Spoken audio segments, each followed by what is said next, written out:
These are the best ink supplies for Inktober. Roll intro.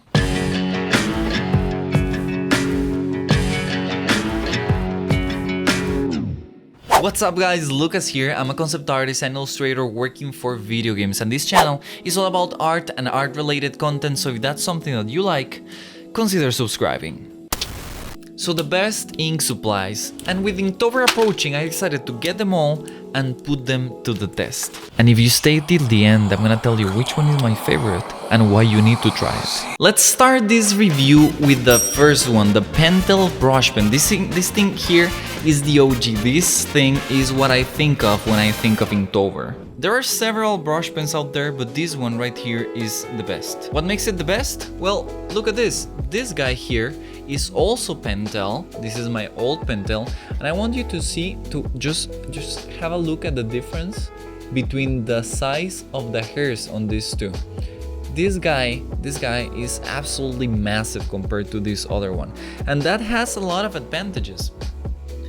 Some of them are the amount of ink that this one just gives, and also the flexibility that you have between very thin strokes and extremely heavy ones.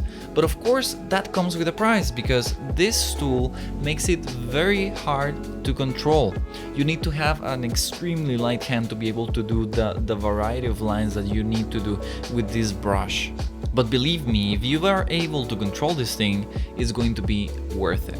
You're not going to want to use anything else than this tool. So if you already use brush pens, you will find this one very similar. Just as I told you, it's a little bit thicker, it gives more ink, so that makes it more flexible than the other tools. You can make extremely light and thin lines, and also very thick ones. But of course, because of the size of the brush, I do not recommend you using it in very small pages, because you will find it very hard to control. You can of course use it to go a la prima, simply directly into the page with the final art. Or if you feel more comfortable, then do a sketch first and then ink it with this tool. For both purposes, this tool is excellent. Let's talk about the ink for a moment. The ink on this brush is very good. It dries extremely fast. That makes you avoid those uncomfortable smudges that you can have in your page.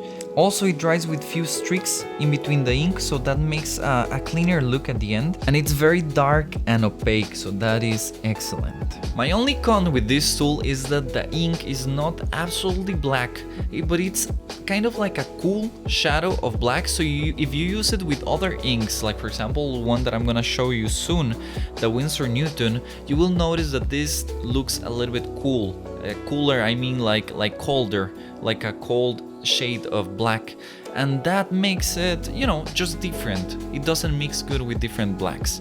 But if you use just exclusively this one or other brands that give this hue of black, you will have no problem. Also, of course, another advantage is that this brush is refillable, so you can get this ink and then you will have this thing lasting forever. Because believe me, these nylon hairs will not get ruined with anything.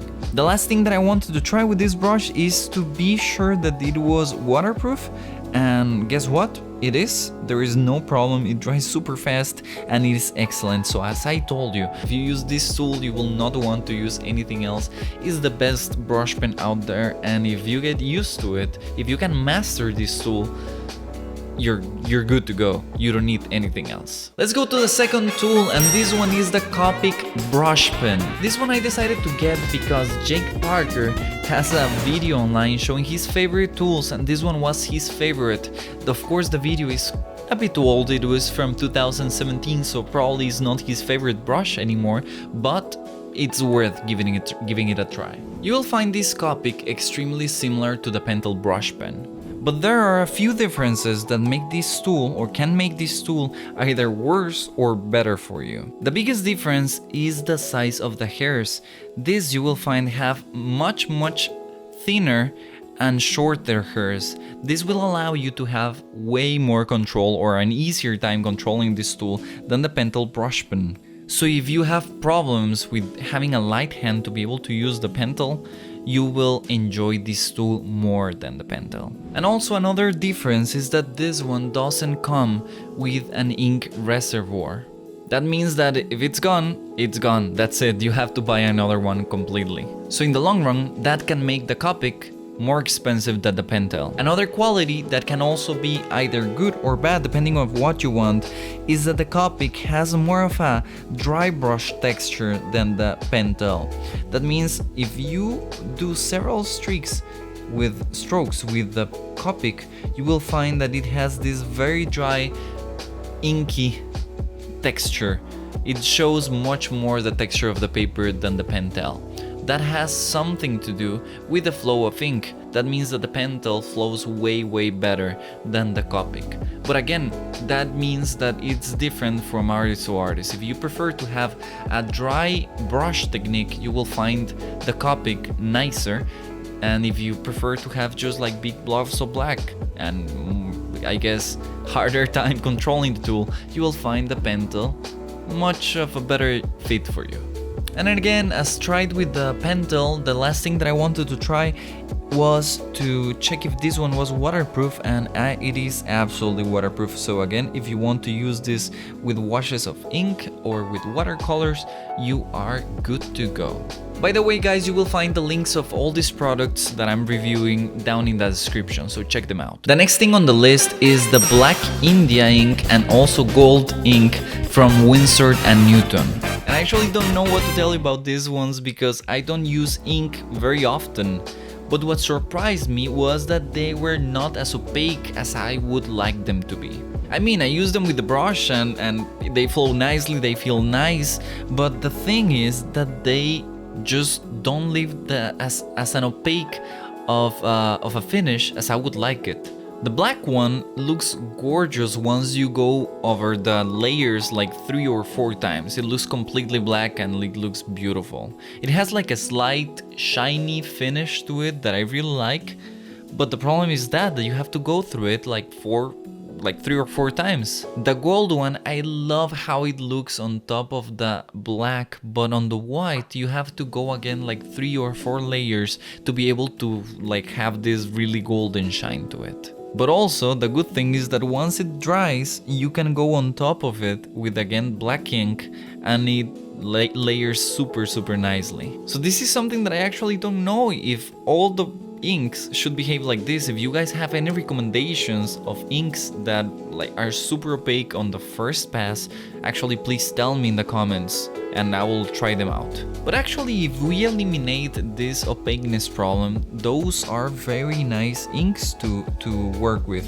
The good thing of course of using ink is that you have all the liberty of using them as however you please. So I just took a very small brush of squirrel fur that it just feels nice and it just feels evil that I'm using a brush made out of squirrel hair. And I tried to make another face, and this one I really like how it was coming along. But something that I really like is that because I was using a brush, I was able to dry the brush a little bit on a piece of paper and then go over on top of the drawing with a dry brush, and I didn't have to worry about, you know, like surprise flows of inks. That's the problem that happens with brush pens, that you have to take care that if you want to go with dry brush texture, you have to do it really fast, otherwise the ink will flow again and you will have thick black. Both of them prove to be waterproof, so that is also something really nice. Let's go to the next one. The next one is the Speedball sketch pen set, and this one guys, this one I love because I remember using dip pens when I was younger, but I had no idea that it was going to be this fun. So when you receive the package, it comes with 6 nibs and 2 holders for the nibs. You will have a long one and a small one, and 3 of the nibs will fit with the long one and 3 of them will fit with the short one.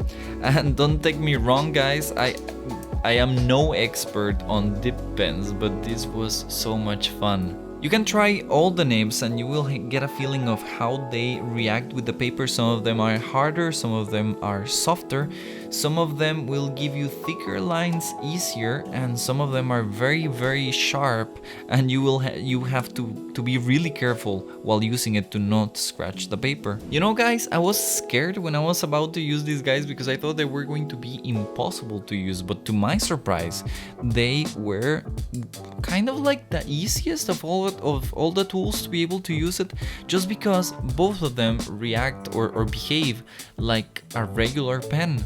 Even better than a regular pen, because these guys offer you such a thin beautiful line that it's amazing. You can just do micro scratches with this, and also you can slightly press harder and then they will give you this slightly thicker line that you can use to make some line variation in the drawings. I have to admit that is really hard, because then you have to control not only the line but also the direction, because you have to press perpendicular to the page to be able to have those thicker lines. Another thing that surprised me of these guys is that they retain a lot of ink. I was able to just go with a single line with these pens, and they just lasted for a long time. I have to admit, after using these guys, I didn't want to stop drawing with them. I was just like, I was just having fun with them. I didn't want to stop and change to the next tool. So I am thinking actually of having these guys with me from now on. The only difficulty of it is that you need to carry the ink, of course. So that is the only thing that is missing from this set. You have everything that you need to start and try these guys. If you haven't tried dip pens, you just have to get a bottle of ink and then you're ready to go. So it's a very nice kit, very affordable, perfect for beginners like myself. And I tell you guys, the feeling on these things is so satisfying. The scratching on the paper is delicious. And also, by the way, dipping the pen and then drawing makes you feel very fucking classy. You have to give a try to dip pens. The next thing on the list is the Uniball Signo Broad Point Gel Pen White.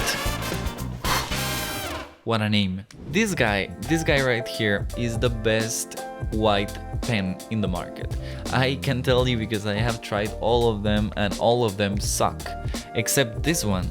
This one is the only one that has actually an opaque enough line that you can cover things with it. And that's what you expect from a white pen, right? You want to cover things and make them white. Well, this one is the only one that is able to do it completely. I'll put some comparison pictures in the screen so that you can see how this one compares to other of the gel pens, of the white gel pens that you will find in any art store. But of course, it has some cons, and those you need to know before buying it, because otherwise you will have some bad surprises. The first one is how thick it is. You know, to be able to be this opaque and cover all the ink, all the black that you put underneath, this one has to have a very big flow of gel, and that makes the lines very thick. So if you're trying to make little details, this is not the tool for you.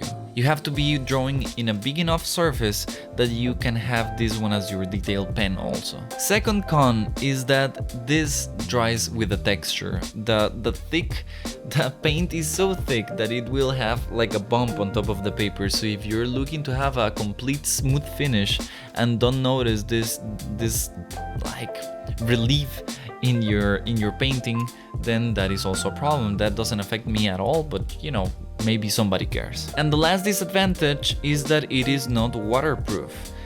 If you go on top of this guy with water or ink or whatever, it will smudge. But again, those are cons that you have to pay for the best gel white pen in the whole market. Now the next supply that we're going to talk about is the alternative to the white gel pen, and this is the Windsor and Newton's Designer's White.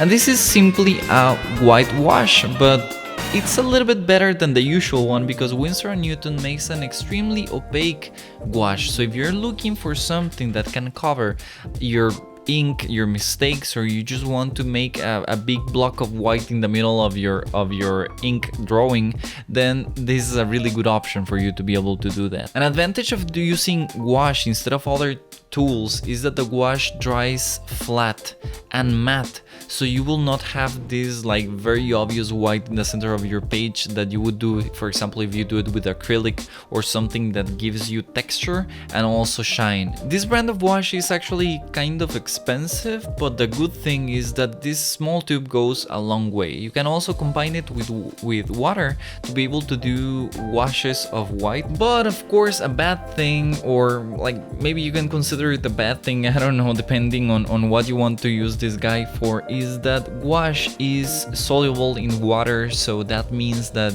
you cannot use watercolor or use ink on top of it again, because you will dilute it and you will activate it again and it will just be a mess of white and whatever you're using on top of it. So yeah, very useful tool if you need to either make corrections in your ink drawings or make big surfaces of white. Now let's go to the next item, and this one is the Sakura Pigma Professional. Quite an extravagant name, Professional. So in the package that I got, you will have 6 brushes or pens, or however you want to call these guys. You will have 2 of each size, so you will have 2 medium, 2 fine, and 2 broad. And these guys are actually very different. You know, whenever I buy pens and they say like this is going to be a fine one, this is going to be a thick one, it's always like a small difference, but between these guys the difference is gigantic. You will have a marker with the big one and a pen with the small one. So that actually makes it worth it for you to get the 3 of them, because you will be using them for different things, each one of them. These guys are different from everything else that we have reviewed today, because these guys have a felt tip. That means they are not made out of hairs, but they are made out of plastic, like a solid plastic nib. But even if they don't have a brush tip, they have a little bit of flexibility. So like a Copic marker, you will be able to push harder and have broader lines, or push lightly and have thin lines. So if the Copic Brush Pen was easier than the Pentel Brush Pen, these guys are going to be easier to control than the Copic Brush Pen. But also you still have all of the pros of using a brush pen, that is, you have a lot of wide variety in your line weight, even though you lose some of the nice perks of using actual hairs for your ink. Some of them are going to be that if you pass this guy to fill up a wide area, you will start noticing the streaks of all of your strokes. And also using it in dry brush technique doesn't show such a nice texture as you get with brush pens. But I will call these guys a perfect balance between the control of the dip pen or a regular pen and the flexibility of line that a brush pen offers you. And are they waterproof? Yes, of course they are waterproof. They dry incredibly fast, so no smudges anywhere, and immediately you can apply a wash of water or watercolor or whatever you want, and they will stay in their place. I told you that I was going to tell you which one is my favorite, and these ones are my favorites. Peter Hand showed it to us in the IFCC recently, a couple of months ago, and he said that it was his favorite brush, and I just had to try it to know why it was his favorite. It was the Pigma FB, the fine one, and now I completely understand why it was his favorite. This thing is amazing. Not only you have all the advantages of the things that I already told you, but you have a line that is fine enough that you can actually sketch with this guy. So instead of having to go a la prima, like directly with a final line, that it's something that you have to do with the Copic Brush Pen, with the Pentel Brush Pen, and with many others. With this one you can actually sketch a little bit and get the basic proportions right, and then you can go with darker line, and it works perfectly. You also have some of a dry brush technique. If you let this guy dry a little bit, once they're reaching the end of their ink reservoir, they're going to be amazing to do these passes of shadow. And the control, I love the control of these guys. I just fell in love with the tool the moment that I started using it. And now that Inktober is coming, I'm pretty sure that this is going to be one of my main tools in it. I'll just put on the screen a few of the drawings that I have done with this guy over the couple of months after IFCC and on live drawing sessions, and it's just beautiful. The control that it gives, the darkness of the ink, I love everything about this pen. If you're also going to do Inktober, then be sure to check out this video right here where I go through all the things that you need to know before doing Inktober yourself. That's it for me, guys. Thank you very much for watching this video till the end. Leave me a like if it was useful, and of course subscribe for more content like this. I'll see you guys on the next video. Bye.